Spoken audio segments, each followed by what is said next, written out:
Civil ఇంజనీరింగ్లో ప్రముఖంగా చెప్పుకునే పేరు ఏదైతే వినిపిస్తుందో మనకి మోక్షగుండం విశ్వేశ్వరయ్య గారు వారి జయంతిని ఈరోజు దేశవ్యాప్తంగా జరుపుకుంటున్న నేపథ్యంలో విశాఖలో ఆయన పేరు మీద ఒక పెద్ద సభ అయితే జరుగుతుంది. ఆంధ్ర విశ్వవిద్యాలయంలో ఆయన జ్ఞాపకాలను నెమరవేసుకుంటూ సివిల్ ఇంజనీరింగ్ విభాగం ఏర్పాటు చేసిన ఒక పెద్ద కార్యక్రమానికి ఆంధ్ర విశ్వవిద్యాలయంలోనే విద్యను అభ్యసించి దేశంలో అత్యున్నత పదవులను అధిరోహించిన మాధవ్ గారు ప్రస్తుతం అంత ఉన్నారు. ఆయన అడిగి మనుషులు తెస్తున్నాం. సార్ నమస్కారం సార్. ఈ సందర్భంగా మిమ్మల్ని కలవడం చాలా ఆనందంగా ఉంది.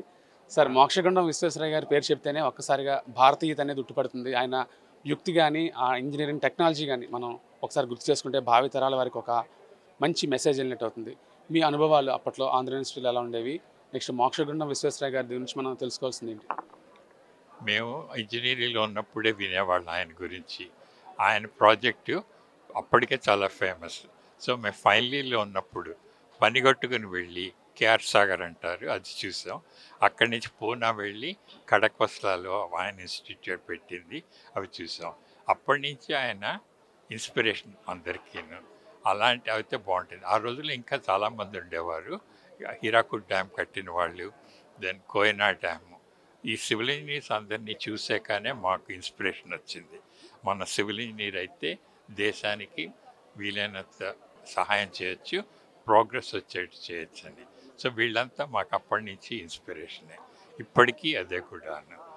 వాళ్ళని జ్ఞాపకం ఉంచుకొని మనం డెడికేట్ చేసుకోవాలి. ఉత్తిన జ్ఞాపకం ఉంచుకొని ఊరుకుంటే చాలదు. అలాంటి కమిట్మెంట్ ఉంటేనే దేశం బాగుపడుతుంది. ఆయనకి టాలెంటే కాదు, ఆయన ఎథిక్స్, వాల్యూస్ కూడా దే ఆర్ వెరీ ఇంపార్టెంట్. అది మన ఇంజనీర్స్కి ఉంది, కానీ వాళ్ళు ప్రెషర్ తోటి కొంచెం పొలిటికల్ ఆ రోజుల్లో తక్కువ, బట్ ఈ రోజుల్లో కొంచెం ఎక్కువ ఉంది. అది దానికి సగం పోకుండా చేస్తే ఇప్పటికీ సివిల్ ఇంజనీర్స్ మంచి పేరు తెచ్చుకోగలరు. దేశానికి చాలా అవసరం ఉంది, ఎందుకంటే ఎన్నో ప్రాజెక్ట్స్ వస్తున్నాయి. అవన్నీ కట్టి ప్రజలకు అందించేది సివిల్ ఇంజనీర్సే. సో ఫ్యాషన్ ఏంటంటే ఐటీకి వెళ్ళిపోవడం, కానీ ఇందులో చాలా సాటిస్ఫాక్షన్ ఉంటుంది. నాకు 65 ఏళ్ళ నుంచి కూడా అదే సాటిస్ఫాక్షన్. ఏం చేసినా సరే ఇది 100 ఏళ్ళు ఉంటుంది మనం కట్టింది. మిగిలిన సివిల్ ఏ ఇంజనీరింగ్ ప్రోడక్ట్కి అంత లైఫ్ లేదు. మీరు చూసారో లేదో, మీరు మొబైల్ కొంటే 3 ఏళ్ళు 4 ఏళ్ళు, ఒక ల్యాప్టాప్ కొంటే 5 ఏళ్ళు, కారు కొంటే 10 ఏళ్ళు 15 ఏళ్ళు, రెఫ్రిజిరేటర్ కొంటే మేబీ 15 ఏళ్ళు. బట్ మీరు ఉంటుంది ఇల్లు 100 ఏళ్ళు. అలాగా ఏ డ్యామ్ అయినా, ఏ రోడ్ అయినా అన్నీ అలాంటివి. So overall contribution civil engineer చాలా ఉంది. ఈ సమాజం కూడా వాళ్ళని అలాగా గుర్తించి ఎంకరేజ్ చేయాలి. That is sir, A technology లేని రోజుల్లోనే అంత పెద్ద భారీ నిర్మాణాలు చేసి ఇప్పటికీ వాటిని ఫలాలను మనం అనుభవిస్తున్నాం. అంటే ఈ టెక్నాలజీ అందుబాటులోకి వచ్చిన తర్వాత కూడా ఇప్పుడున్న స్ట్రక్చర్స్ అంత బాగా నిలబడని పరిస్థితి ఉంది. మీరేం మెసేజ్ ఇవ్వాలి? ఇంతకుముందు ఇంత ఛాలెంజెస్ లేవండి, బట్ అప్పుడు ఎన్వైర్న్మెంట్ కూడా వేరు. ఇప్పుడేమో మనం చాలా చేస్తున్నాం పెద్ద పెద్దవి. ఇప్పుడు ఆ రోజుల్లో 2-3 అంతస్తుల కన్నా లేవు. వేరేది ఇప్పుడు మీరు 50-60 అంతస్తులు 100 అంతస్తులు ఉన్నాయి. బ్రిడ్జెస్ చూస్తే మీరు స్పాన్ ఎక్కువ అవుతుంది, డ్యామ్స్ హైట్ ఎక్కువ అవుతుంది.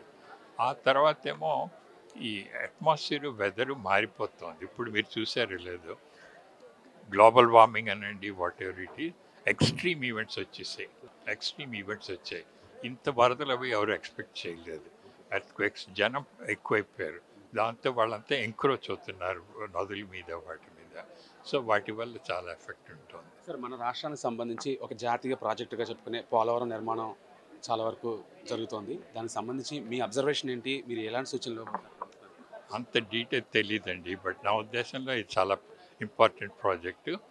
నేను చెప్పేది అదే, ఒక ప్రాజెక్ట్ వస్తే transform the whole society. Agriculture అనుకోండి, ఇండస్ట్రీ అనుకోండి, లివింగ్ అనుకోండి, పట్టణాలకి వాటర్ సప్లై, ఇవన్నీ కూడా ఆ ప్రాజెక్ట్ వల్ల వస్తాయి. సో ఒక సివిల్ ఇంజనీరింగ్ ప్రాజెక్ట్ చేస్తే ఇంత లాభం ఉంటుంది, అది గుర్తుంచుకోవాలి మనది. సార్, ఈరోజు టెక్నాలజీ పెరుగుతుంది, ఇతర ఫీల్డ్స్లోకి జనం యువత అట్రాక్ట్ అవుతున్నారు. సివిల్ ఇంజనీరింగ్ అనేది ఒక కోర్ ఇంజనీరింగ్ సబ్జెక్ట్ కానీ మిగిలిపోతుంది. దాని మీద ఎవరు ఆకర్షితులు అవ్వడం లేదు. ఏంటి సార్, లోపం ఎక్కడ? లోపం ఎక్కడంటే ఫ్యాషన్ లాంటిదండి. ఇప్పుడు సొసైటీ మారిపోతుంది, వాల్యూస్. నేను చెప్పాను కదా, మీ ఇంజనీరింగ్ వచ్చినప్పుడు మాకు సివిల్ ఇంజనీరింగ్ చేస్తే చాలా రికగ్నిషన్ వస్తుందో, లేకపోతే సమాజానికి హెల్ప్ చేస్తామని. ఇప్పుడు అది అక్కర్లేదు, వాళ్ళకి కంఫర్ట్ కావాలి. సో మన అది సొసైటీ ఎలా మారుస్తుందో మనం చెప్పలేం కదా. వాళ్ళకి ఎంతసేపు ఎయిర్ కండిషన్లో కూర్చుని ఒక కంప్యూటర్ దగ్గర వర్క్ చేసి వాళ్ళు చేస్తున్నారు, కాదట్లేదు. బట్ నష్టపోతున్నది దేశం సివిల్ హార్డ్ కోర్ ఇంజనీరింగ్కి రాకపోవడం వల్ల. బట్ ఇక్కడ ఆపర్చునిటీస్ ఉన్నాయి. ఇండస్ట్రీలోనేమో అంత శాలరీస్ ఇవ్వలేరు, బికాజ్ ఈచ్ ప్రొఫెషన్కి విడిగా ఉంటుంది డిమాండ్ అండ్ సప్లై. చాలా కాలేజెస్ పెట్టేశారు, ఎక్కువ మంది సివిల్ ఇంజనీర్స్ అయ్యారు, అంచేత లేదు. సో దేశం స్వావలంబన దిశగా అడుగులు వేస్తుంది. 2047 నాటికి వికసిత్ భారత్ లక్ష్యాలను చేరుకోవాలనే ఒక ఆకాంక్ష అయితే ప్రధాని మోడీ గారి దగ్గర నుంచి వినిపిస్తుంది. ఈ నేపథ్యంలో ఇంజనీరింగ్ మీద ఎలాంటి బాధ్యత ఉంది సార్? అందరికీ బాధ్యత ఉంది, ఇంజనీరింగే కాదు, అందరూ మన దేశాన్ని బాగుపడాలి. ప్రైమ్ మినిస్టర్ గారి గోల్ అందరికీ ఒకటే గోల్, అది చేయాలంతే.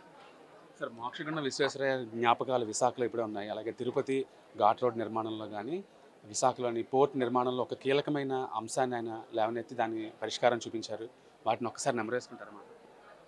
విశాఖపట్నం అది పోర్ట్ ఛానల్ సిల్ట్ అవుతుండేది. ఆయన ఒక షిప్ సింక్ చేసి, అది బ్రిలియంట్ ఐడియా, నా ఉద్దేశంలో బ్రిలియంట్. అది చేయడం వల్ల పోర్ట్ బాగుపడింది. అలాగే హైదరాబాద్లో వరదలు వచ్చాయి 1908-9లోను. ఆయన లేక్స్ అవి అవసరం, వరదలు వచ్చినప్పుడు నీళ్లు స్టోరేజ్ చేయడానికి అలాంటివి చేశారు.